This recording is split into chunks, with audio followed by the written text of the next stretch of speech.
Estamos en el verano de 1942. La maquinaria de guerra alemana, bueno, parece simplemente imparable, ¿no? Ya domina casi toda Europa. Pero allá, a orillas del río Volga, hay una ciudad industrial que está a punto de cambiarlo todo. Está a punto de convertirse en la tumba de un ejército entero y en el gran punto de inflexión de la Segunda Guerra Mundial. Esa ciudad es Stalingrado. Y esa es justamente la pregunta central. ¿Cómo es posible? ¿Cómo fue que la máquina de guerra más poderosa del mundo fue literalmente aniquilada en una sola ciudad?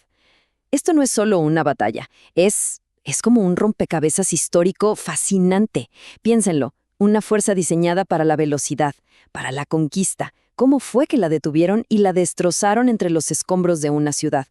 Bueno, vamos a descubrir juntos las claves. A ver, al principio todo se trataba de estrategia, ¿eh? La meta real eran los campos petroleros del Cáucaso, el combustible para la guerra. Pero en el camino estaba esta ciudad, que no era cualquier ciudad. Llevaba el nombre del mismísimo líder soviético, Stalingrado. Y ahí todo cambió. Para Hitler, tomarla se volvió algo personal, una forma de humillar a su rival. Y para Stalin, bueno, defenderla era una cuestión de honor, algo simplemente innegociable. La estrategia de repente se fue por la ventana y lo que quedó fue una obsesión mortal para ambos. Y claro, esa obsesión tuvo consecuencias brutales. Stalin emitió la infame orden número 227. Ni un paso atrás. El mensaje era así de simple y aterrador.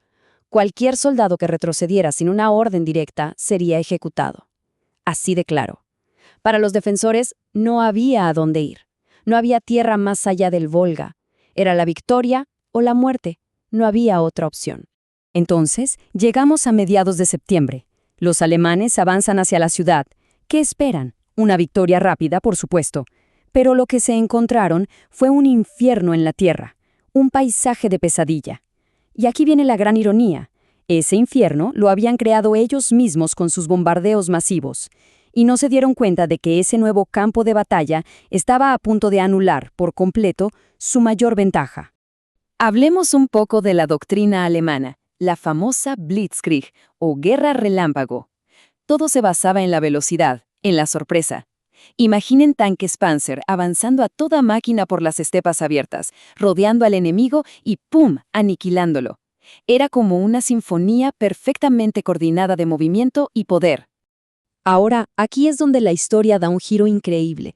Stalingrado, o mejor dicho, las ruinas de Stalingrado, le dieron la vuelta a cada una de esas ventajas. El terreno abierto se convirtió en un laberinto de escombros y ruinas donde los tanques no servían de nada. La velocidad, olvídense. Ahora todo eran emboscadas desde sótanos y edificios en ruinas. Y el combate a distancia se transformó en una lucha brutal, cara a cara, cuerpo a cuerpo. La Blitzkrieg, sencillamente, murió en las calles de Stalingrado.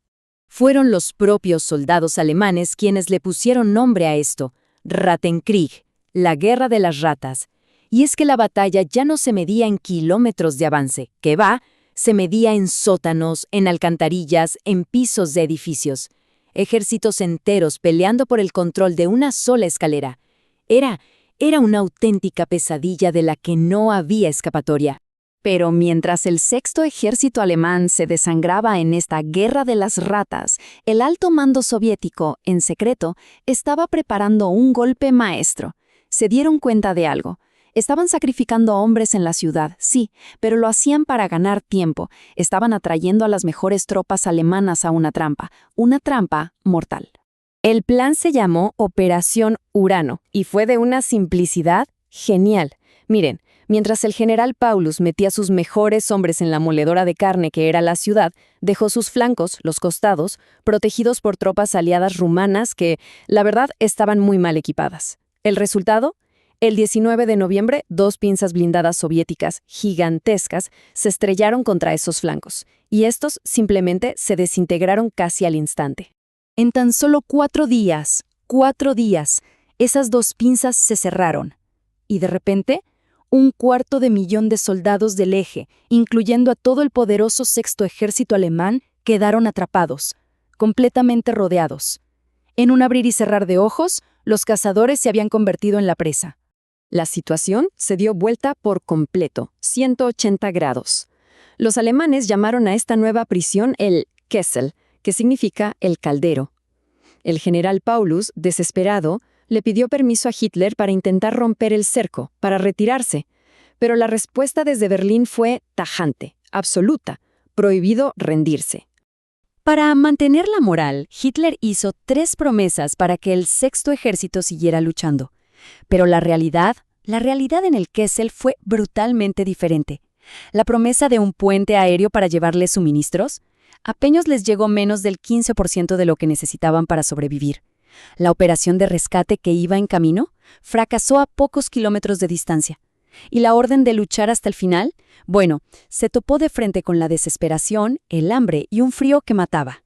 Y por si fuera poco, llegó el enemigo más temido de todos en Rusia, el general invierno. Imaginen temperaturas de 30 grados bajo cero. Ahora imaginen a los soldados alemanes, atrapados con sus uniformes de verano. Empezaron a morir congelados por miles. El hambre era tan, pero tan extrema que se comieron sus caballos, luego los perros, y sí, en los casos más terribles, se llegó al canibalismo.